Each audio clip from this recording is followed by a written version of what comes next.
Hello दोस्तों, dictation start होगी 3 second बाद। स्टार्ट।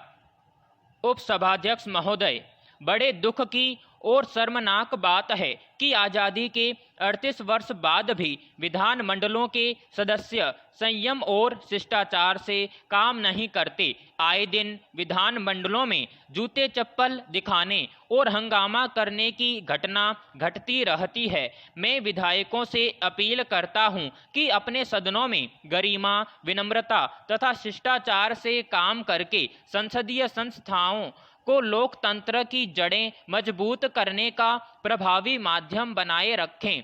किसी भी तरह का हंगामा या अव्यवस्था हर हाल में सदन के समय का दुरुपयोग ही है और इससे किसी का भी भला नहीं होगा। देश भर के विधानमंडलों के सदस्यों से मेरा अनुरोध है कि लोकतंत्र की रक्षा के लिए वे सामूहिक जिम्मेदारी से न भागें। आपको इस जिम्मेदारी को निभाना ही है। अपने अपने कार्य का पूरी तरह निष्पक्ष निष्पादन करके लोकतंत्र की रक्षा करें तथा उसे और सुदृढ़ बनाएं। आप सभी लोकतंत्र के रक्षक हैं। आपने लोकतंत्र की रक्षा नहीं की तो आप देश के लोगों के साथ नाइंसाफी करेंगे। पैराग्राफ। संसद तथा विधानमंडलों के सदन विचारों के आदान प्रदान और उसके आधार पर निर्णय लेने के लिए बनाए गए मंच हैं। उनके संचालन में किसी तरह की नकारात्मक दृष्टि घातक हो सकती है। जब भी यह सुनने में आता है कि किसी सदन में चप्पल जूते दिखाए गए या इसी तरह की कोई और गड़बड़ी की गई तो हमारा सिर शर्म से झुक जाता है। अतः मेरा निवेदन है कि सदन में कितनी भी उत्तेजना क्यों न हो, आपको पूरे संयम से काम लेना चाहिए और प्रत्येक समस्या का हल बातचीत तथा वाद विवाद के जरिए निकालना ही संसद की मर्यादा का पालन करना है। पैराग्राफ। सदन का ठीक ढंग से संचालन करने के लिए दोनों पक्षों के सदस्यों को विश्वास में लेकर काम किया जाए। किसी भी पक्ष को नज़रअंदाज करने पर काम नहीं चल सकता। हमें यह तय करना है कि शासन लोकतंत्र के माध्यम से चलाया जाए, न कि बल प्रयोग के सहारे। बलपूर्वक शासन चलाने का मतलब होगा कि तानाशाही लागू की जाए, पर इसके लिए हमारे देश के लोग कदापि तैयार नहीं होंगे, क्योंकि सदियों से हमारे दिलों में लोकतंत्र बहुत गहरे बैठा हुआ है। सदस्यों को चाहिए कि सदनों की कार्यवाहियों में अधिक से अधिक दिलचस्पी लें। जो सदस्य ऐसा नहीं करते वे अपने साथ और अपने मतदाताओं के साथ न्याय नहीं करते। इस तरह की नकारात्मक गतिविधियों पर रोक लगाना बहुत जरूरी है। पैराग्राफ। यह बड़े खेद की बात है कि समय समय पर पूरी गंभीरता से प्रयास किए जाने के बावजूद केंद्रीय और राज्यों की विधायिकाओं को नियमित तथा व्यवस्थित ढंग से चलाने की कोई कार्य प्रणाली अब तक तैयार नहीं की जा सकी है। अतः मेरा विचार है कि इस संबंध में लोकसभा अध्यक्ष द्वारा बनाए गए नियमों के प्रारूप को आदर्श मानकर विभिन्न विधायिकाओं के नियम बना लेने चाहिए तथा प्रत्येक विधायक के लिए यह बाध्य किया जाए कि उन नियमों का पूरी तरह से पालन किया जाए। इसके साथ ही दल बदल की बुराई को समाप्त करने के लिए भी कानून बनाए जाएं तथा उनका कड़ाई से पालन हो। पैराग्राफ।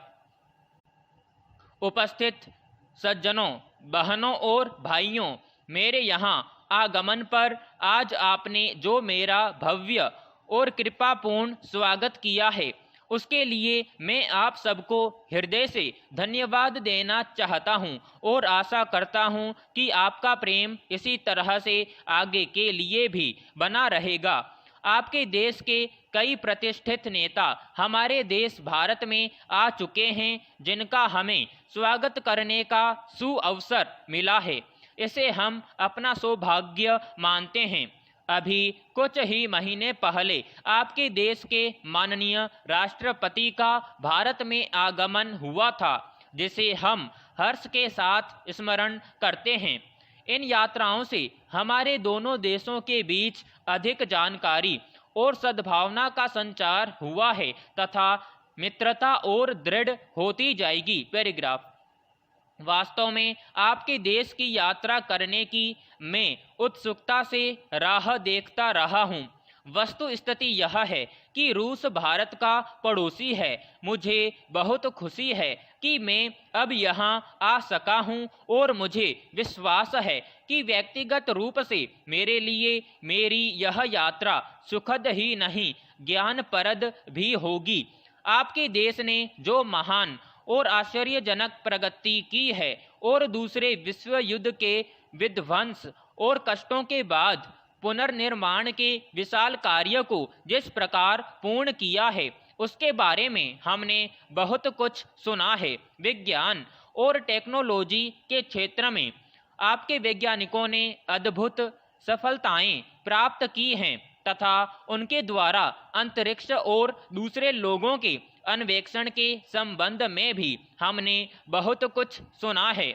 और सबसे बढ़कर आपने उद्योग और कृषि के क्षेत्रों में जो तरक्की की है और जिसके फलस्वरूप सोवियत संघ संपन्न हुआ है और यहाँ के लोगों का रहन सहन का मान ऊंचा हुआ है, उसके बारे में भी हमने सुना है।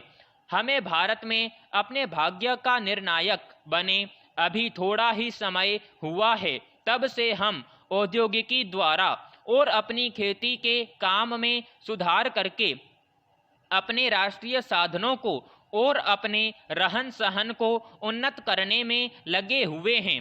हमें खुशी है कि इन दोनों क्षेत्रों में हमें आपके देश से उदार सहायता मिली है। वास्तव में विज्ञान और तकनीकी की प्रगति के कारण दुनिया सिकुड़कर इतनी छोटी हो गई है कि एक प्रकार से एक देश की समस्याएं सभी देशों की सामान्य समस्याएं हो गई हैं, किंतु इन सब समस्याओं पर विश्व शांति का प्रश्न छाया हुआ है। मानव ने जो प्रगति की है, शांति के अभाव में वह सभी जगह और शायद सदा के लिए नष्ट की जा सकती है। हमें इस बात का गर्व है कि विश्व शांति स्थापना के इस कार्य में आपके महान नेताओं ने बहुत बड़ा हिस्सा लिया है। हम सच्चे दिल से आशा करते हैं कि इस देश में उनके और अन्य बड़े देशों के नेताओं के प्रयत्न सफल होंगे, जिससे कि मानव समाज युद्ध के भय से मुक्त हो सके। पैराग्राफ। क्या मैं एक बार फिर आपके कृपापूर्ण स्वागत के लिए, जिसे कि मैं भारतवासियों के प्रति महान सोवियत राष्ट्र के लोगों का मैत्रीपूर्ण भावनाओं का प्रतीक मानता हूँ, आभार प्रकट कर सकता हूँ और फिर कह सकता हूँ कि आपके देश की यात्रा करने, आपके देशवासियों से मिलने और आपकी कुछ विलक्षण सफलताओं को देखने के लिए बहुत उत्सुक हूँ। विराम समाप्त।